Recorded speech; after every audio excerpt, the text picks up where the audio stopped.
Assalamualaikum warahmatullahi wabarakatuh.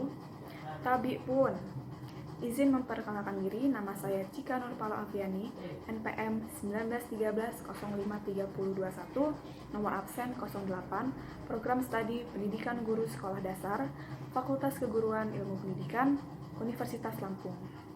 Pada video pembelajaran kita kali ini, saya akan membahas materi tentang hakikat kebudayaan.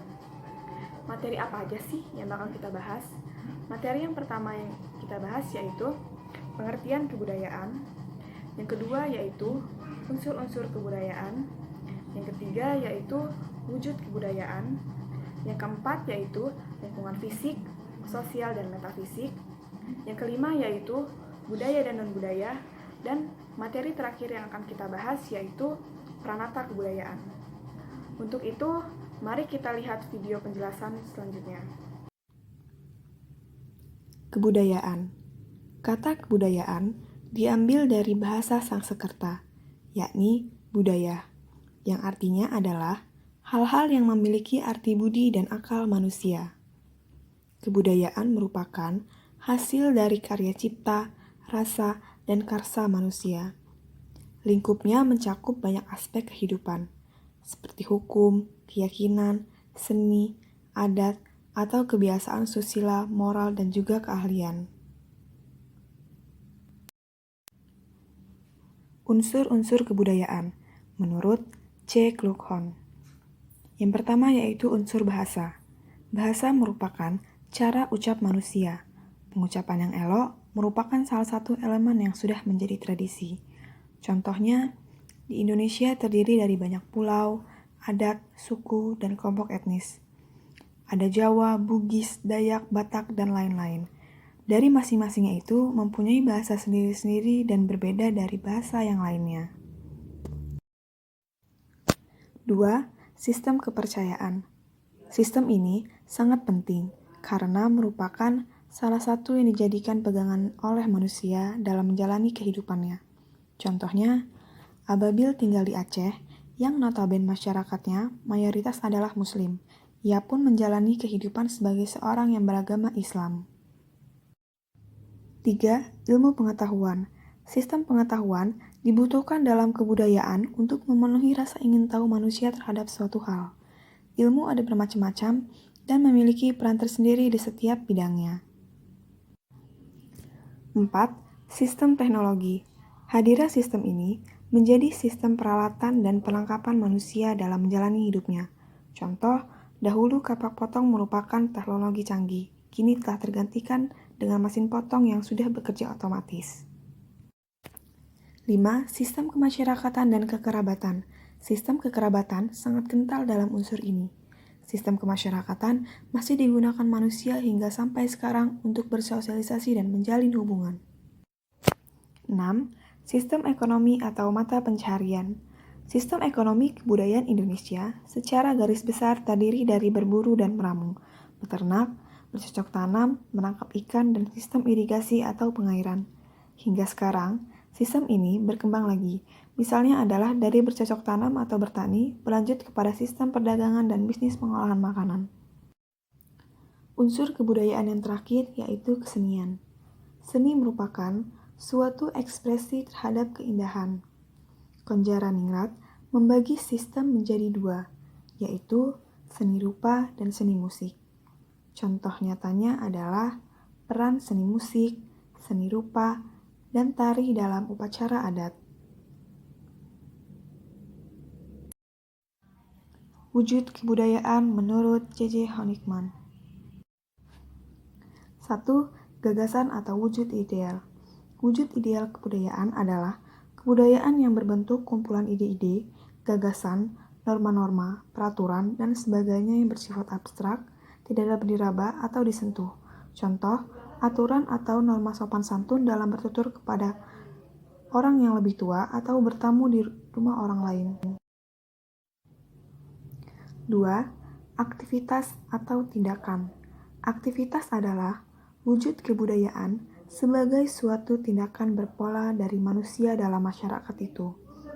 Wujud ini sering pula disebut dengan sistem sosial. Contoh, budaya upacara perkawinan, proses pemilihan pemimpin, atau kampanye yang dikategorikan sebagai wujud kebudayaan yang berupa aktivitas individu. Wujud kebudayaan yang terakhir yaitu artefak atau karya. Artefak adalah wujud kebudayaan fisik yang berupa hasil dari aktivitas, perbuatan, dan karya semua manusia dalam masyarakat, berupa benda-benda atau hal-hal yang dapat diraba, dilihat, dan didokumentasikan. Sifatnya paling konkret di antara ketiga wujud kebudayaan. Contohnya yaitu wayang golek yang berasal dari Jawa, kain ulos yang berasal dari Batak, songket yang berasal dari Padang, dan lain-lainnya. Lingkungan fisik, sosial, dan metafisik. Lingkungan fisik, keadaan yang terdapat di sekitar tempat hidup yang akan mempengaruhi pada individu tersebut, baik secara langsung maupun tidak langsung. Lingkungan fisik adalah lingkungan penunjang untuk melengkapi lingkungan biologis. Air, udara, cahaya matahari, tanah, topografi, dan iklim adalah unsur-unsur dalam lingkungan fisik. Lingkungan sosial. Lingkungan sosial adalah lingkungan di mana setiap manusia bersosialisasi dengan masyarakat. Hal ini bisa berupa aktivitas manusia, baik dalam hubungannya dengan lingkungan maupun hubungan antar manusia.